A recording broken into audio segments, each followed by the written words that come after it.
Welcome to Category 5 Technology TV. What you're about to experience is a free, worldwide interactive broadcast from Ontario, Canada. We broadcast live every Tuesday at 7 p.m. Eastern Time.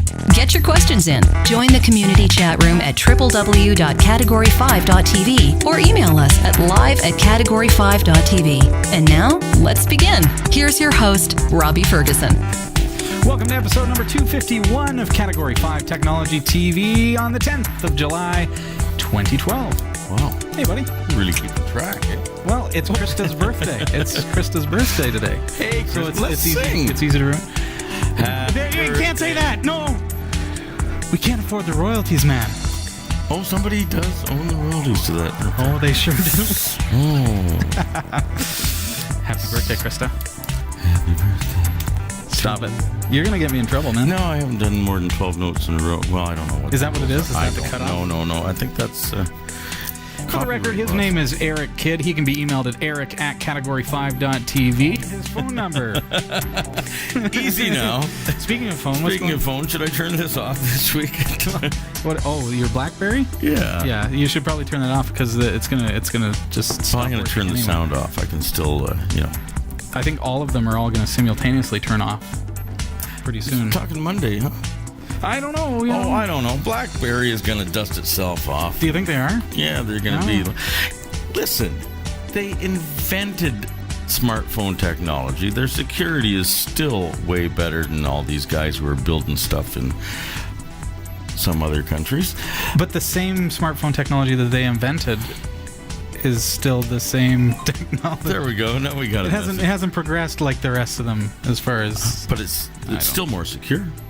It's still more secure, and there's still better email and stuff. There certainly are some multimedia things that kids love on their toys. I mean, their iPhones. Yeah. Great to see everybody in the chat room. Yes, Jot is offering to buy everyone pizza. That's very, very nice. I thought that was you. You told me there was beer and pizza at the end of this. No pizza, no singing. No singing. Just not tonight. No. Wow. Unless you got like an original. I have lots of those. It's like when the New Kids did the original Happy Birthday song, and it's like they thought that was so cool at the time. Maybe I should write a song for Krista. A Happy Birthday song. For Krista. But you can't call it Happy Birthday. It's got to be like... How many songs have the same title? Come on, there's lots of songs with the same title. I don't know. Sure there are. Okay. Hey! I mean, what's going on tonight? Did you want to argue or did you want to do a show? I'd like to get on with the show, you know? Well, you know what? Category 5 is a member of the Tech Podcast Network. If it's tech, it's here. Indeed. And the International Association of Internet Broadcasters. Is there more you'd like me to tell you? Well, we could... Tonight. On the show. Right here in our show. You're in charge of the newsroom, and... I'm going to be telling you all about the news, but are we going to get to play with my cell phone, my BlackBerry, we my will smartphone? A little bit later. Okay, what are we going to be talking about? I don't know. Well, there is a new retro-style handset for your smartphone. Well, maybe for my smartphone, because they come in nice colors, some of them. Cool. So, would you like to know what's coming up in the newsroom, Robbie? Yeah, absolutely. Okay, well, here's what's happening in the newsroom. Microsoft has confirmed that Windows 8 OS will be released in October. Kickstarter is coming to the UK. A new prototype headlight beams around rain and snow. Okay. Real-life robot avatars controlled by human thought. Stick around. These stories are coming up later in the show. Neat. Wow. Cool. Yeah, loads of viewer questions. Of course, if you would like to send us a viewer question, all you have to do is go to cat5.tv/ask. You can fill in the form there. That's going to send an email over to Eric here, and he's got all those all queued up for you. And tonight, like Eric was saying, we've got this retro handset for your smartphone. We're going to be taking you way back in time with your modern smartphone, so stick around. We're going to be looking at that. Also, want to bring your attention to our mobile site. m.cat5.tv, m.cat5.tv, or you can scan that QR code there with your mobile device, and that's going to launch our mobile website, which is constantly being enhanced. And with the launch of our new website a couple weeks ago, we also made some enhancements on the mobile site as well. So very cool. Give that a go. New and Add it to your home enhanced. screen. Add it to your home screen. Very cool stuff. We're Cat 10 now, actually. We're Cat 10 now. We've been enhanced. Oh, it's 5.01. Beta 2. Okay. All right, we did receive your postcards this week. Love receiving your postcards, and we are taking qualifiers right now for a Magic Jack. And you've got to send in your postcard or give us a phone call telling us why you like your Magic Jack, or why you'd like to have a Magic Jack Plus. With the postcards, of course, we don't want you writing all over it about Magic Jack. We just want a postcard, and we're going to automatically put you in the draw. So we've got a couple of postcards here. Eric, I'm going to kind of hand them over to you so that you can read them. So I can decipher people's handwriting. Yeah. Yes. Check it out. So here we go. We're starting off with one from Invincible Mutant in Italy. Wow. Oh, yeah, I'll let you read that off for us. I left the reading glasses. Oh. These are just the distance ones. All right. Hi, Robbie and friends. Hey, Clearly, okay, yeah, I'll be your friend. What the heck? Okay. Does Eric count? Thanks for all the great shows. Bravo. This postcard is sent from Italy. I just attended a conference here and managed to visit Venice. Wow. Nice. A lovely lagoon city. But the weather is too hot. 37 degrees Celsius and very humid. This postcard shows part of the city bird view. Thanks, Invincible Mutant, Venice, Italy. Cool. Let's see that again. How cool is that? Actually, I like the stamps on there. Pretty cool, Yeah. too. You know, shows. This is why we love to receive them stamped. If you're able, I know sometimes we get them in envelopes and stuff, but there's something about receiving the stamp that makes it extra cool. I've got another one here as well. 2 penguins side by side. I would expect that is, that takes me straight to Linux. Makes me think about Linux with all the penguins. This one comes to us from John. Sorry. John Zimmerman. You got to remember, most of the viewers are probably running Linux, so if you want to stay on their good side, you got to be careful. And Rachel just about got me in trouble introducing me to the word nerdling, which I really liked. You really liked that word? I like that word. I've used that several times. Eric, this comes to us from John Zimmerman in Winder, is it? Or Winder? I'll let you figure that out. Let's see where that is, but right. I'm just wondering if he's related to Hey, John. Bob Dylan. Yeah. Robert Allen Zimmerman. And Crestview, I'd say that's Winder, Georgia. Cool. Georgia. That's pretty cool. Hi, guys. Hope all is well up in Canada. It is. Thank you so much for asking. I live down in Winder. Yeah, there you are. Georgia, USA. I love your show, and I run Linux Ubuntu 12.04 and Open Media Vault on home server. Ah. Take care, John. Hey. John, you take care. Thanks, John. All right. We appreciate your postcard, and I've got one more postcard as promised. Oh, look at this. Villa Pantapiedra, Playa Marea del I think Portillo. that's Punta. Punto? Punta. Oh, That's an A there. That's a U there. Piedra? And Is it'd it be Piedra? Via. Punta. Via Punta Piedra, Playa Maria del Portillo, Cuba. Portillo. Oh. I think. What would I do without your help? I have no idea, but Whatever I just cerveza, butchered. por favor. Whatever I just butchered, I apologize. Comes to us from our very own, from Hillary, actually. Oh. Visited Cuba and brought this back with her. Hola, amigos. Hola. Or did you want to pronounce the H? Hola. Hola. Hola. Greeting from Cuba. I am having an awesome time in the sun. That's faux show. I saw on TV a Cuban news thing with a superimposed Spanish singer in the corner interpreting for the deaf viewers. Wow. That technology made me think of the show and all the viewers. It was fabulous. Anywho, see you all soon. That's pretty cool. Hillary. That's pretty cool. I think about the way the technology can be used to, because she does signing, right, for deaf people. And so that... I know how to say hi. I can't say a thing. She's fantastic at it, but I think, that's pretty cool. I've had a couple talks with her about, what could we do for our deaf viewers as well. The beard doesn't help. The beard Does not help. No, I think it would be the mustache would be the problem, but Yeah. and the lips are kind of The visible mustache, tonight. the mustache, the beard, and the mum, Okay, and the mumbling. so here's a little smite to the folks who aren't hearing very well. No, sorry, that was bad. That you're a was terrible mean, guy. evil, wicked, and mean. We love you. We appreciate you watching the show. Thank you, everybody, for your postcards. Thank you very, very much. I'm going to add those to the pile, which are going to be drawn from next week to win a Magic Jack. And tonight, as part of our review of the handset device for your smartphone, we're going to be talking about a Magic Jack app that is going to allow you to call anywhere in Canada or the U.S. for free using your Magic Jack account from your smartphone, not eating up any of your minutes with your phone call plan.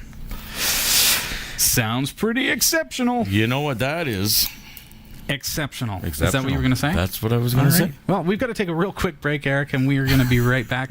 And we've got your viewer questions after the break. All right. Stick around. At Eco Alkalines, we believe you should be able to trust your batteries not just here, but here, and here.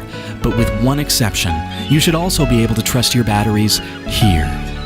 Eco Alkalines are the world's first and only certified carbon-neutral battery manufactured to the highest standards of recycling and quality, without any trace amounts of harmful chemicals like mercury, lead, or cadmium. Eco Alkalines provide performance that rivals leading national alkaline battery brands at a comparable price. Find out more about the Eco Alkalines difference. EcoAlkalines.com. This is Category 5 Technology TV. I'm your host, Robbie Ferguson. And I'm your co-host, Eric Kidd. Yep, or co-host. friends, or sometimes I'm Hillary, sometimes I'm Krista. You never know. Let's see what this email has to say. Oh, you got our viewer questions up for us? Shall we do some questions? Yeah, yet? let's go for it. This one's from Michael, Iowa. Hey, Michael. Running Ubuntu 10.04 LTS. Hi, Robbie and... I'm co-host tonight. Co-host. I have a computer that I'm running Ubuntu 10.04 LTS. I have been trying to mount my Drobo FS on my home network. Thanks for all your help. Oh. Drobo FS is a Not Samba. just but Drobo. Dro. It shares as a network-attached storage over the network through the Samba protocol, which is like a Windows share. So now I don't have one to test with. I could walk you through a little bit of how that would be done. Forget the postcards. Send us a... Yeah, just send us a Drobo FS and we'll show you. Yeah. All right. Go to Places and then Connect to Server. In the drop-down, change that to Windows Share. Under Server, enter your IP address of the Drobo, whatever that may happen to be. And then under Share Name, that would be the name of the actual share that you have. So I'm going to... So it could be $sign Category 5 stuff or something. Or do you need the $sign? The $sign means that it's hidden from the network. You don't really need to do that if it's your own. Most likely it's a network-attached storage. It's probably going to be readable. Okay. It's not going to be hidden unless you created a hidden share. But yeah, I mean, if it is a hidden share, like whatever, but then you've got to authenticate with a username, and that is available. More cumbersome, isn't it? Okay. Yeah, but let's for my sake here, let's try this. I'm going to add a bookmark. I'm going to call the bookmark Cat5, and I'm mounting the Category 5 share on my, we'll say this is my Drobo. It's actually my Unraid box, but both technologies use the Windows SMB sharing protocol. So I'm going to connect, and there we go. So now on my left-hand side here, I've got Cat5, and anytime I click on that, it takes me into my folder where I store all my Category 5 stuff. So on my network, on my Unraid server, in your case on your Drobo, all of that stuff is now available to you because you've added it as a mounted server. So it's just that easy. Just that easy. Yeah. Nice. That's how you can set it up to basically remember the connection so that you can just click on it after a reboot and stuff like that. That's the easy breezy way. Now, of course, you could use FS-Tab. That's another way you could do it, and then you could create a mount point, and then you don't have to run the risk of accidentally ejecting that mount point, for example. Not like that's going to happen, but that points you on the right track anyways. But FS-Tab is another way. Mounting a Samba share using FS-Tab would be a good Google search if you want to do it in a fully permanent way that you can't accidentally unmount. But that's easy breezy, I think. So, good luck. All right. Here's another one from Dan. Hi, I have a system. No mention of the co-host. Okay. Hi, I have a system. Lubuntu. Did I get that right? Yeah, Lubuntu, yeah. 11.04, 64-bit, 1 gig RAM that becomes very sluggish when I run a program that uses 400 to 475 megs of RAM. Okay. According to Top, when the program is running, all processes are using around 60%, while the RAM bytes say I only have about 36 megabytes free. What is consuming the other 35% of memory if it isn't a process? Update Manager has asked me to update the Firefox language pack, but the problem is I don't have Firefox installed, nor was it ever. Does this indicate a DNS spoofing attack with an evil upgrade update? Cheers, Dan. I wouldn't jump to that conclusion. I mean, unless you have some other kind of symptoms that are causing problems. But I mean, that can happen. You've got package dependencies and things like that. Back to your first question about memory. I think it's not, unheard of that you're using a rather modern operating system with Lubuntu, and it is fairly lightweight. The L being I guess that's LXDE, I believe. So, but there is a certain amount of overhead in any operating system. Basically, the operating system has to be running on that computer. So, with only a gig of RAM, and you're using an application that's going to use a minimum of half of that, there's constant information flow between applications, between the operating system and the applications, and I don't think it would take long to realistically fill up a gig of RAM. That's, as far as I'm concerned, that's below minimum for pretty much any modern operating system. So you'd probably want to, I would say, like absolute bare minimum of 2 gigs of RAM, but I wouldn't even bother to start with anything less than 4 gigs. With the fact that you're running one, you're going to expect to have that kind of performance, that kind of behavior from your memory. It's not that there's any one task that's using up all that RAM. It's that it's not a lot of RAM. You've got a certain level of overhead with applications that are running. I'm not sure if you're running Top as the super user and you're looking at all users' tasks, or if you're just running it as your user, in which case you're not seeing all of the system stuff as well. So I would recommend in that case that you upgrade your RAM, plain and simple. It just doesn't sound like enough. Yeah, I remember back when I had 4 meg of RAM. That was 4 meg. 4 meg. And that was I huge, doubled it, man. and then I quadrupled. I had 16 meg RAM on my 486, and that was just. And then I upgraded the hard drive to 360 meg. Like it was. Oh, those were the days. Yeah.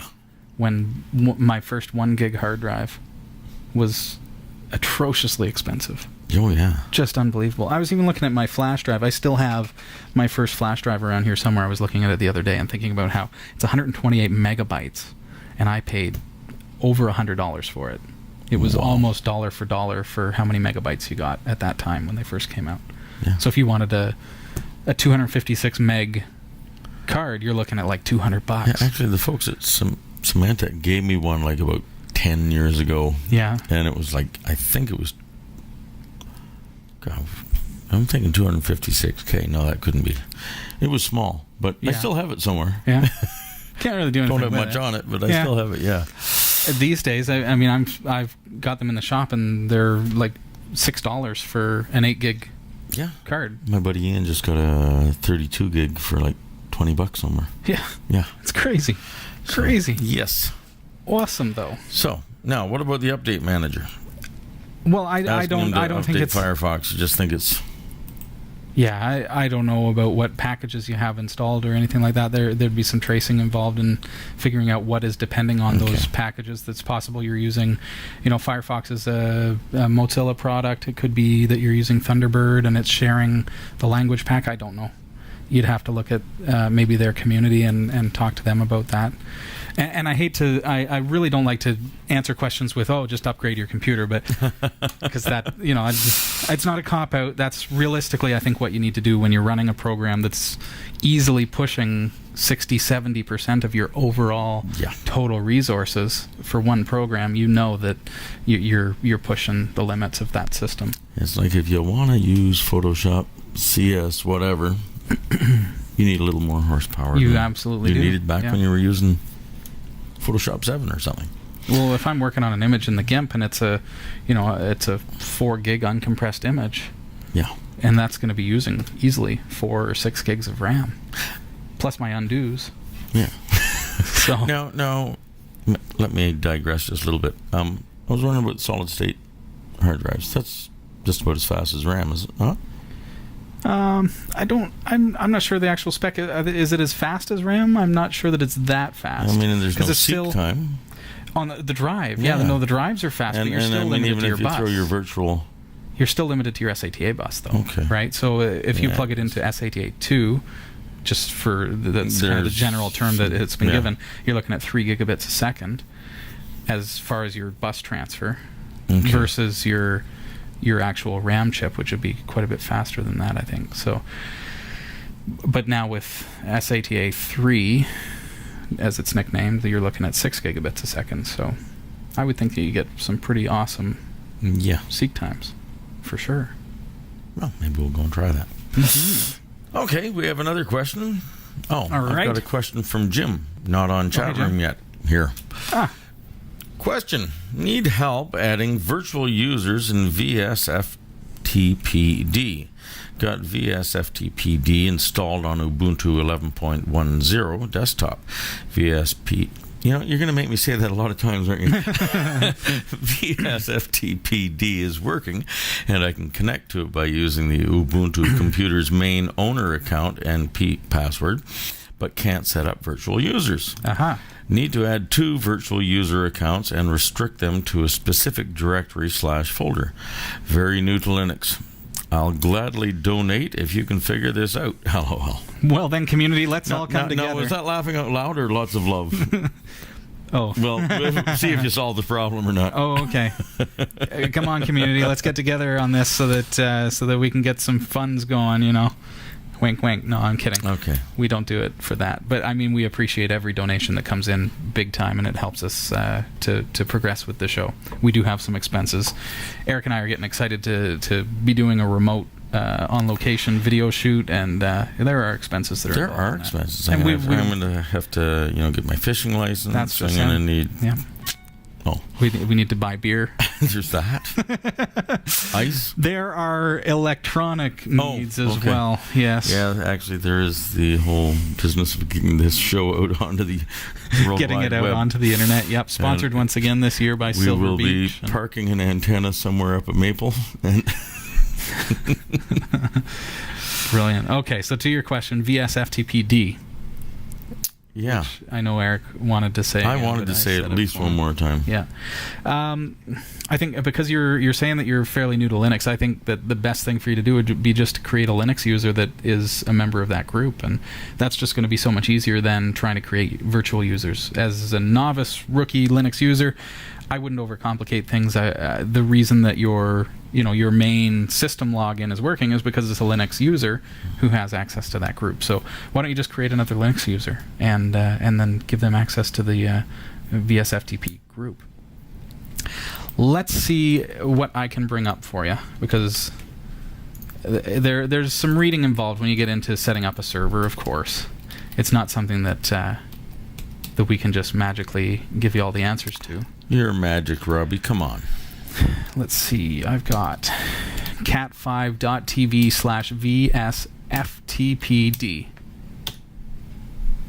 It's going to take you to a forum or a thread here on linuxhomenetworking.com, which I thought might be good for you there, Jim, because it's got a lot of... You may not like this, but it'll be good for you. Yeah, well, I think or was you that will not like the tone it. you were using? It explains some of the, you can skip over some of the basic stuff if you want. It gets into what FTP is and how VSFTPD works and blah blah blah. And then but then it does get into some user related stuff, differences between Debian and Ubuntu when it comes to VSFTPD, how to create users, how to create virtual users. But I'm still kind of the conviction that it might be easiest just create a Linux user just as you normally would, and then use them to log in. They're going to be locked. You may lock them into their home folder.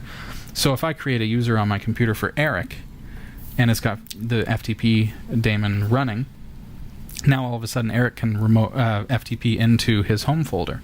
So /home/Eric. And that works fairly well for Yeah. a novice Linux user just wanting to get a basic FTP server up and going, and then grow from there. Learn to set up an anonymous login with restrictions on the folder. Learn to then start working on virtual users. But I would start with actual real Linux users. It's going to keep things a lot easier for you. So just off the get-go, I think. All right. More questions? Yeah, I'll just remind you too, cat5.tv/VSFTPD. Okay, I created a short link there for you to take you right to that thread. All right, thanks for the question. You had more, sorry. I think it's pronounced demon, actually, not Damon. Demon? Yeah. The demon. Yes, kind of. Yes, exactly, we'll say Damon. Just like that. So, we'll just have to ask Matt. Revyank. All right. How? I'm not sure, but I'm thinking yes. I am attempting to connect my Linux Mint 13 32-bit Dell XPS 1330 to a TV through HDMI. Everything works but audio. My daughter was doing that last night, everything worked except the audio. Yeah. So I said, you know what? I've got another set of speakers. Just plug them into Take your the lazy laptop. way out. Yeah, it was. Sorry. I have chosen HDMI audio in the sound preference. Otherwise, sound comes only through the laptop speakers. This sounds like my daughter wrote this. Well, no. Same problem, exactly. Yeah, except I cannot find any answer online in Mint forums or the Google. Any ideas? Oh, I just read the manual. They are saying one needs a separate 2.5 to 2x RCA cable to get audio. Could this mean that's HDMI like doesn't produce audio? And why not? Yeah, I had an extra set of computer speakers in the garage that I plugged my. So forget about the 7.1 I plugged my BlackBerry into it so I can listen to tunes when I'm working on guitars. That's a good idea. Yeah. And so that was the low-tech answer. Okay. I would expect. I mean, yeah. Sure, you could use separate audio output, but that's not supposed to be necessary anymore with HDMI, right? I can walk you through what I would think should do it, just in case there's perhaps a step that has been maybe omitted. I'm not sure. Let's take a look. So here, one step is that if you don't have the speakers in the garage to go and carry on. Well, you can do the separate audio device, but you don't want to have to do that. HDMI carries video and audio signals, so should be good, right? So looking at my system here, bringing up my sound preferences, first thing I would do is go to my output and I would change it to HDMI output. Okay? So here's my analog output, which is the 1/4 inch stuff, or not 1/4, 1/8 inch. And then I've switched that to HDMI digital output. So it's not an input issue with your TV or your digital box. It's quite possibly the output is not being sent out from the computer. That makes a lot of sense. I get the impression though that the Rev actually did this.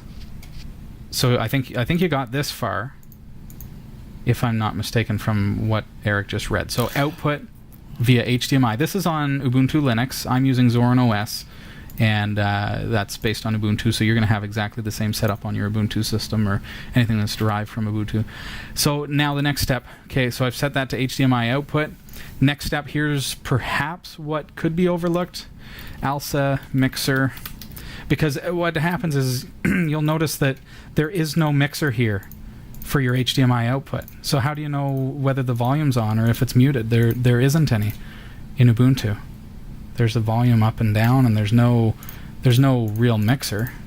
So instead, we can go in here with ALSA mixer in the terminal. Just use your arrow keys and go right, and keep going. There we go. SPDIF. So SPDIF, being a digital output, is most likely going to be my HDMI. That looks like the only digital output, so that would be the one. So if it's muted, you'll see that it's got M's there. Mm-hmm. So you can press M, and it will bring it to whatever volume level it is. Volume up and down is just using your arrow keys. And so now I've got my output set to HDMI output. I've used ALSA mixer to unmute, if it was muted, my SPDIF, and I've turned the volume up to full volume. That looks good. Now, wouldn't the hit vernacular on that be spitif? Yeah, that would be kind of cool. Yeah, that's in communications. Yeah. So okay. I'm not sure if that's going to fix it for you or not, but it theoretically, by setting your output to HDMI, setting your volume output up.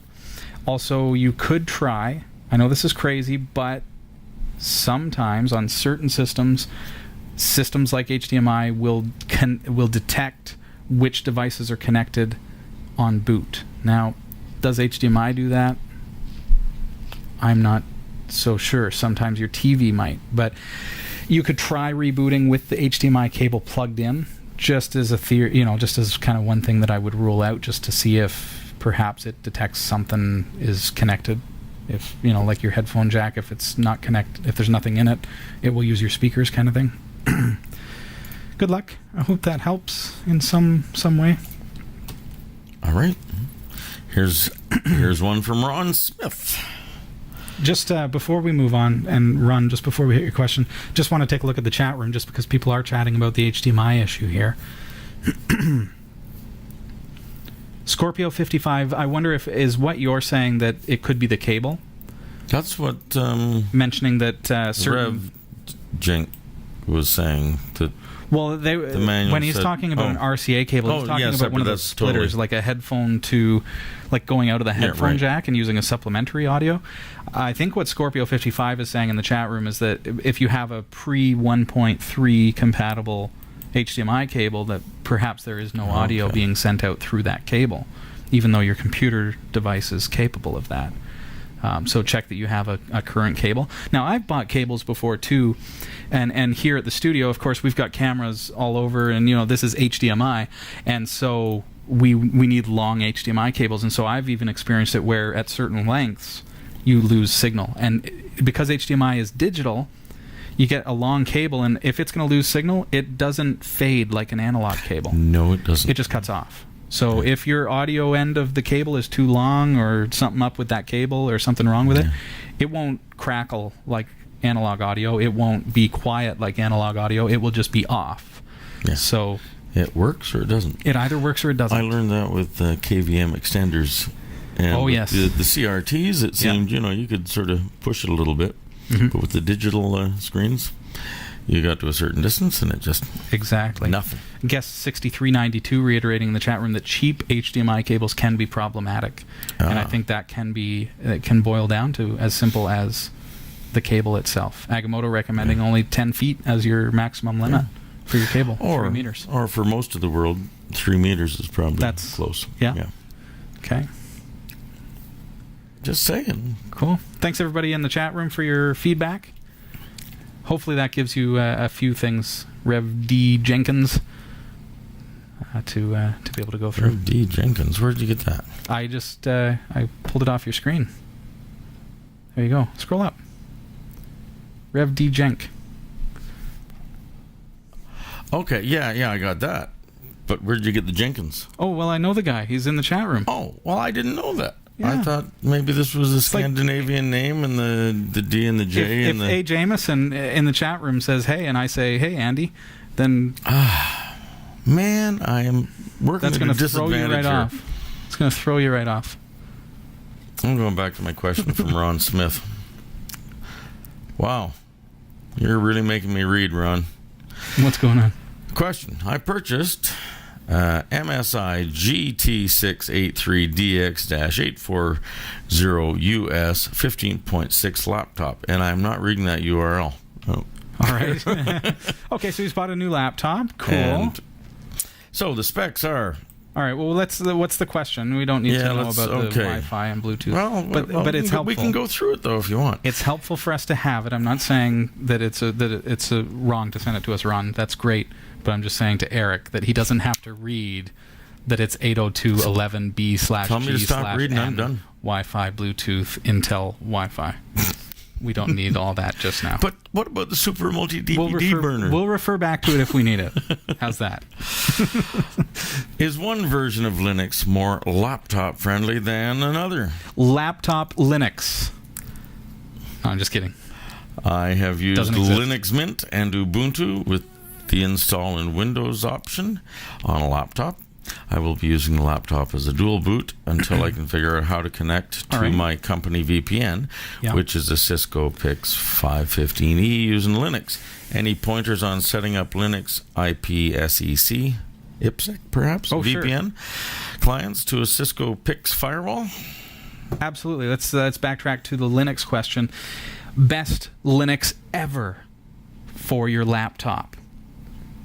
I can't possibly give you a suggestion because what is Linux? There's so many different flavors. Yeah. It's like walking into an ice cream shop. There's even a mint flavor. What is the best flavor of ice cream that you have? And if they're honest, they'll look at you and they'll say, well, I really like this one, but to be honest, everybody's preference is different. And that's exactly... But ask Robbie about music, and he'll give you a really strong opinion and tell you somebody else is absolutely crap. Did I mention that Becca bought me a Blake Shelton CD for my birthday? You did not mention that. We haven't had the chance to discuss, but been thoroughly enjoying it. So you're going to have to take that back pretty soon. Anyway. Now, which girl is prettiest? What are you talking about? I just thought I'd ask you another question that was sort of in the same category. Good guy wanted to know. Oh.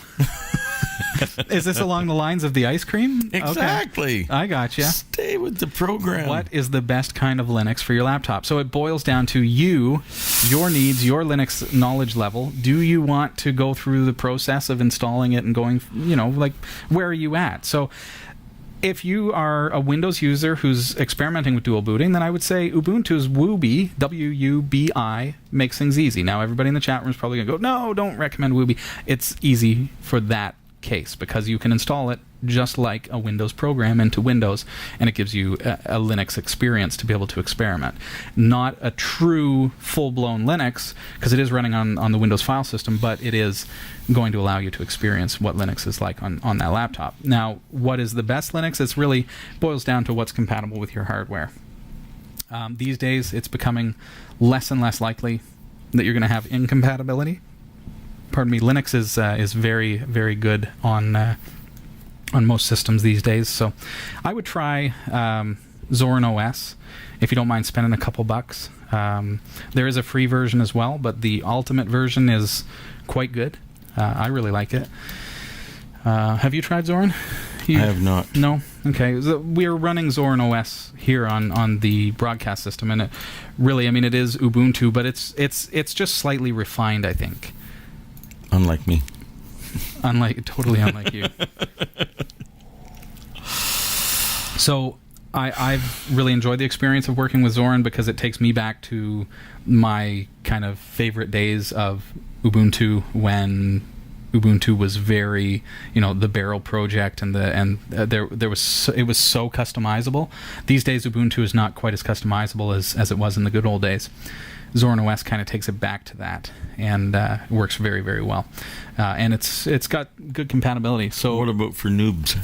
Well, I think all around Zorin is going to be a good distro for you. It's easy to install and it works really well. And we're not endorsed or sponsored by Zorin or anything like that. But maybe we should be. Maybe we should be. That I wouldn't be opposed to finding a Linux distro that would support the show. But fact is, like, I run it here. I don't run it on my work computer. I run Debian on my work computer because I am a bit more of a power user at work than I am here. Here I'm kind of, I want to stick to Ubuntu branches. Zorin is so close to Ubuntu that when somebody asks a question about Ubuntu, I can show you on Zorin, and it works. So, but the operating system itself is so sleek. It works really, really well. Check out their website. It's zorin-os.com. You can go through, even the screenshots. You can see what it looks like. But one of the things that makes this really, really good, of course, you're asking about your laptop, and compatibility is the main thing, and it works really well with your Wi-Fi and all that stuff. It's probably going to work just fine. But the other thing is that it has layers that allow you to make it look like Mac OS or make it look like Windows. That has a bit of a Windows 7 look to it on that screenshot. Make it look like Windows XP even. If you're used to it, if mom or dad are used to working on Windows XP, why not give them a Linux distro that feels a little bit like Windows XP? It's not mimicking the it's not trying to be Windows XP. It just gives you a comfortable environment to work in. So you notice on my Zorin OS, which is running here, I've got it looking like the old style GNOME, just because that's how I prefer to operate. Takes me back to old school Linux. Wow. Cool. So, but there are lots of good ones out there. People in the chat room mentioning all the different ones that they would recommend. Cool. So, thank you very much for the question. Did I cover... What was the other question? Oh, VPN. Do we have time? Let's give it a go. You've got it was a Cisco VPN. All right. That's right. Here you go. Way to squeeze in another question. He there. wants to Sneaky, do some sneaky. work. Okay, so click on your connection icons up here. VPN connections. Configure VPN. Go add, and you'll see that out of the box you've got point-to-point tunneling protocol. So that's not going to work for your Cisco VPN, right? So no good. So close that. Close that. Bring up Synaptic Package Manager. What we're going to do is we're going to install the modules for your Cisco device. Okay. So in here, what we're going to want to do is we're going to go Network Manager with a dash, and VPNC is probably the one that we're looking for. So we can just highlight that. Network Manager attempts to keep an active blah, blah, blah. This is the package for VPNC, providing easy access Cisco concentrator-based VPNs. So I'm going to click on that one and mark for installation. Go with that. OpenConnect is another one. Did you click on the... Oh, yeah. Yeah. OpenConnect is also, like it's for your Cisco router. So I would maybe recommend adding that as well. I mean, it's not going to hurt to have more than one. And when I add it, it's going to automatically add the GNOME package and OpenConnect and everything. I'm going to apply that, and we're good to go. There we go. It'll be a fast installation because it's just a couple of modules for Network Manager. So there it goes, getting it off the online repositories. And as soon as we're done this, we're going to jump into the news, Eric. Can we ask another question while we're waiting for that? It's a really short one. Well, here, I'm done. It's really short. Okay. I'm serious. Yeah, it's really literally. Short. It's a short question. It doesn't even... It's... Here we go. Look, it's done. So boss. Now watch. VPN connections, configure VPN, add. What do you notice is I've got Cisco compatible VPN. Cisco AnyConnect. Now, what was the model of the router? I'm not sure. So you've got the two options told anyways. Us that. PIX515E, which is an any... No, that's an Easy Connect, isn't it? So one of these should work for you anyways, and at least that gets you going as far as getting connected to your VPN. Okay. So, thanks, Eric. You ready to hit the news real quick? And I still want to ask this one real question because I'm curious. Okay. This person here, this is 8 miles from TJ from San Diego, California, asks, my favorite Ubuntu release is 10.04. Are the repositories still available? Yeah. Yes. Good. We'll move on now. Okay. 10.04 was an LTS, long-term support. So that means it's good for 3 years, which means it's going to be good.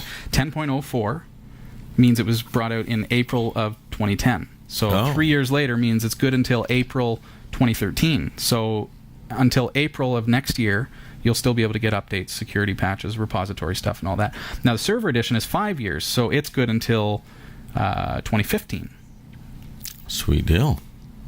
There you go. All right. That's how the LTS works, and that's why it's quite often good to go with an LTS if you don't want to have to update every 6 months. All right, Eric, take it away. Here are the top stories from the Category5.tv newsroom. Microsoft has confirmed its Windows 8 operating system OS will launch in October. The announcement was made at the company's Worldwide Partner Conference by Windows CFO Tammy Reller. For those looking to buy a PC or laptop running Windows 7, you'll be able to upgrade to Windows 8 Pro for just $15. Wow. The crowdsourced funding website Kickstarter is to launch in the UK this autumn, according to its Twitter feed. The funding platform for new businesses has so far been limited to US registered projects. The tweet reads, people in the UK will be able to launch projects on Kickstarter starting this autumn. More info soon. Since Kickstarter's 2009 launch, it has funded more than 20,000 projects, with several eclipsing the $1 million pledge mark. I want them to come to Canada. Like, what's this about? Yeah. Scientists at Carnegie Mellon University have developed a smart headlight that can shine around rain. The idea is that the headlight will be able to predict when rain falls and adjust light beams accordingly. The smart headlight consists of a projector camera and a beam splitter.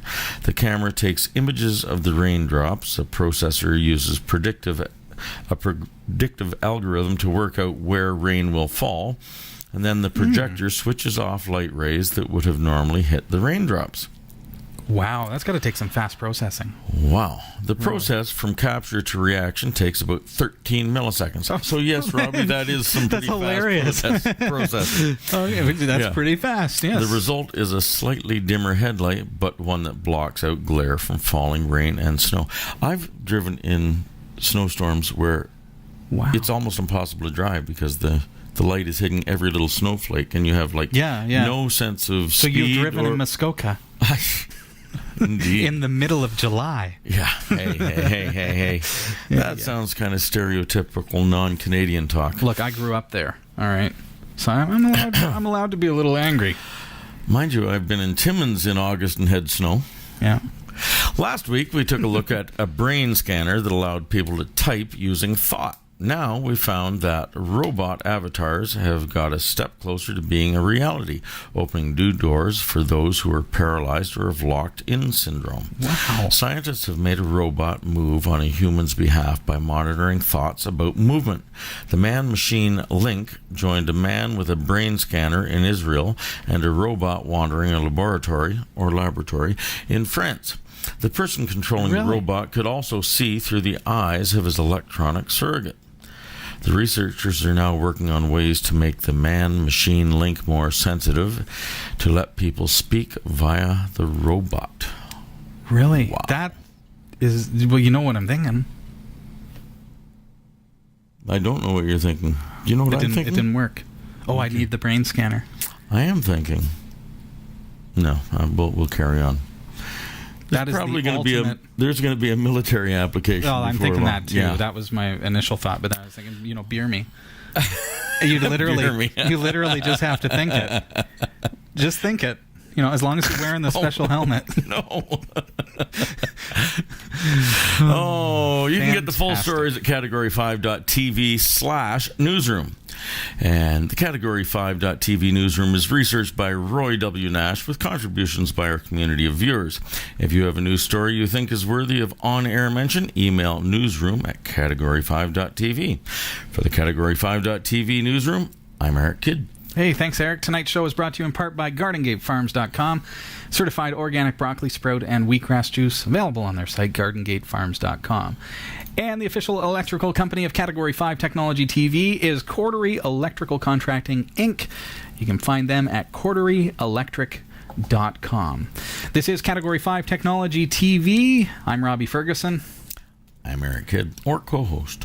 Our website is category5.tv. We were talking earlier about you sending in your postcards. We'd love to receive your postcards. Please send them. Eric, how can they send those in?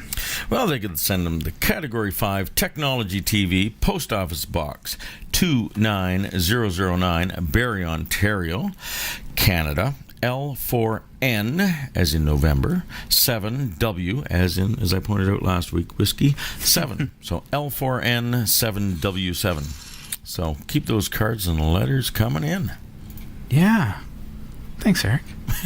I've got the coolest thing here. Is that the coolest thing? Well, it's the coolest thing for somebody who's into nostalgia. I mean, I walk into a store and I see the first Mario Brothers 8-bit for Nintendo NES, and I think that's the coolest thing. Oh, I'm a little bit into the nostalgia. I'm a little bit into retro. And so when I see retro stuff, I think that is the coolest thing. Well, that's... Yeah, I'm okay. My mom's an antique dealer, so... Okay, well, so she'll appreciate what we're about to do. She'll appreciate what we're about to do. Somebody who had seen myself and Hillary talking about the Magic Jack said, wouldn't it be neat if you had some way to dial your iPhone, and they're just using the iPhone as the example, if you handed a telephone with a dial to a 14-year-old, they wouldn't have a clue what to do. They'd be pushing in the holes. Yeah, okay. Come on. So here, check this out. Oh, I didn't dial. Remember those days where you had to? Okay, got to get all the way to the thing. Right there we go. Okay, so this is a part of something called iRetroPhone. Okay. And iRetroPhone is actually a device. It's an attachment for iPhone, Android, and your BlackBerry, as a matter of fact. We're going to test it. Yeah, we're going to test it on your BlackBerry. Cool. Since, probably the service is going to disconnect at any time. We need to do this while it's still possible. Okay. But it will work on any device that has the support of like a 2.5 millimeter jack, or 3.5 millimeter. 3.5 millimeter. That's what it was. 3.5 millimeter. Is that jack. like a quarter-inch stereo? Eighth inch kind of deal. This Eighth guy. inch. Eighth inch. Okay. Sorry, I meant that. There it is. That's the one, right? So if you've got that on your phone, Let's see if that fits. it's got the 3 rings because it's got basically the microphone and the headphone. So now, one of the things when I got the Magic Jack, I immediately installed the Magic Jack app, because isn't it cool that I can actually get my Magic Jack calls, which is my home phone number or the studio line, on my iPod Touch over Wi-Fi. I don't have to have a data plan. You can get it on an iPhone or wherever. Unfortunately, So you're saying iPhone, and you're calling this wherever. whatever. That one you got to pay for. Magic Jack is available on the iPhone, and you can get it at cat5.tv/magic app. Okay, MAGICAPP. I'd like to see them bring out an Android version as well. That would be cool. That would be very, very cool. For iOS users, though, on iPhones, iPod Touches, mine's just an iPod Touch, so I've got Wi-Fi. I can make calls with this. So, because I have a Magic Jack, it actually lets me use my Magic Jack phone number. So, if I call people, it's actually calling from my Magic Jack. If people call my home phone, it rings on my iPod Touch. Okay. No matter where I am. What retro sound did you pick, Rob? Well, no, I did. Well, here's the thing: is that okay? I thought that was super cool. Retro, right? But free phone calls from my iPod Touch over Wi-Fi from no matter where I am, as long as I've got a Wi-Fi connection. But try to figure out a way to speak on an iPod Touch, right? So I started going like this, and I'm talking on the phone like this, and I can barely hear them because the speaker in an iPod Touch is extremely quiet. Just didn't work. Then along comes iRetroPhone, cat5.tv/retro, okay? And this device it's seemingly it comes simple. in more than one color. It comes in many different colors to suit your color desires. Hillary picked this one. Yeah, it's very much like an old retro phone. Like, it feels like, here, hold that up to your ear. It seriously feels like a real retro phone. Oh, there's buttons on it. There's what buttons, do we do with those? volume control, very hang nice. up, right on there. Yeah, so it takes it into the next level, right? You didn't have buttons. I want somewhere to hang it up. Okay. You don't. Hello. Yeah, it feels just like a. It feels a lot like a phone. So I'm going to take that, okay, and we'll just pop that right into the headphone jack of my iPod Touch, and now Let's call Agamotto. anybody. I could, I'll call the studio line. Yeah, but nobody ever answers that when I call. No? No. Unless I'm like 8 seconds to showtime and they're wondering where I am. All right. There we go. Okay, so I've dialed my Magic Jack. Now, Eric's actually got this thing up to his ear. So I can walk around with this in my pocket. It could be an iPhone, remember? I have a couple of new messages. But you can, okay, because it's my phone number.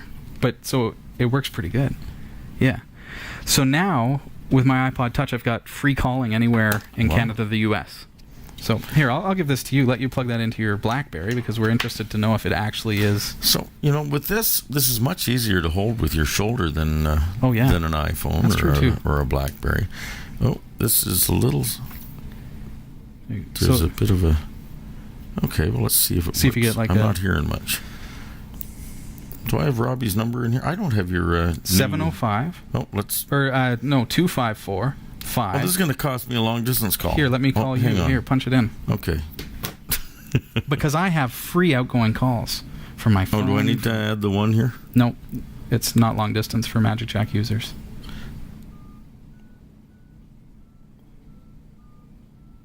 one call. Yep. Great. I'm not sure this actually got in far enough. Yeah, This well, is that's... a little bit of a... I think it might work. Do you hear? I'm not hearing much of anything. Okay.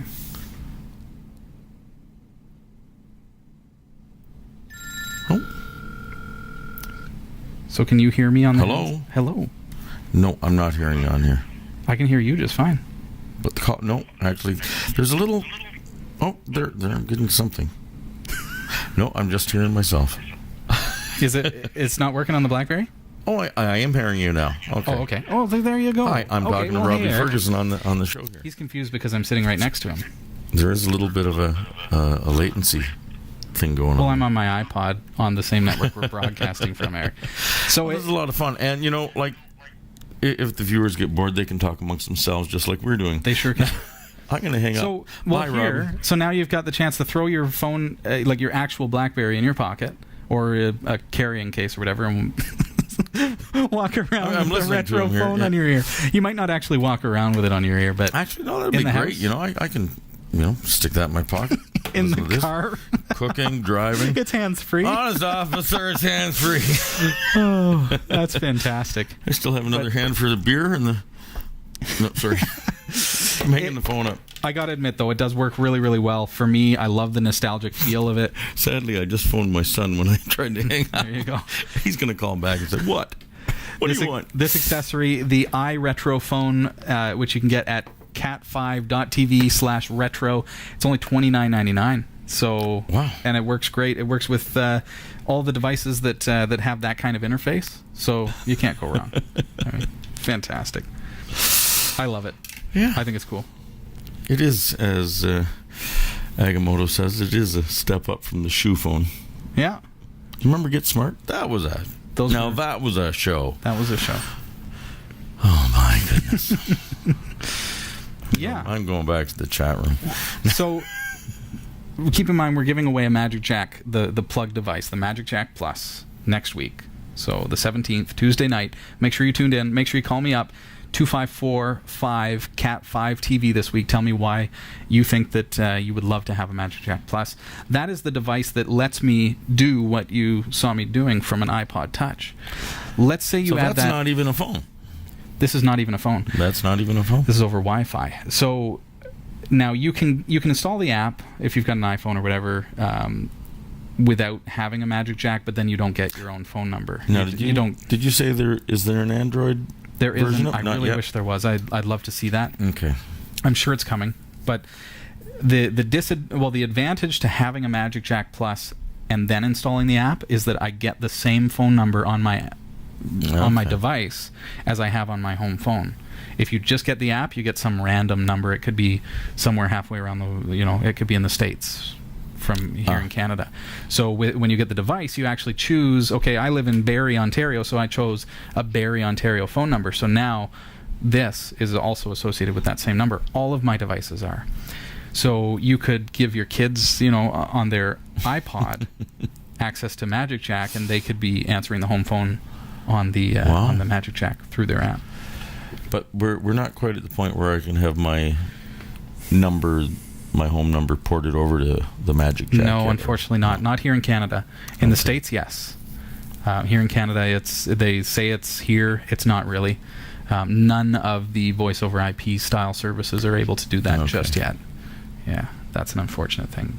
But then again, the cost savings at $2.50 a month when it breaks down with unlimited free long distance. I think I didn't mind changing my phone number, I'll tell you that. Yeah. He never answered his phone anyway, at least when I called. So, it didn't matter. I always do.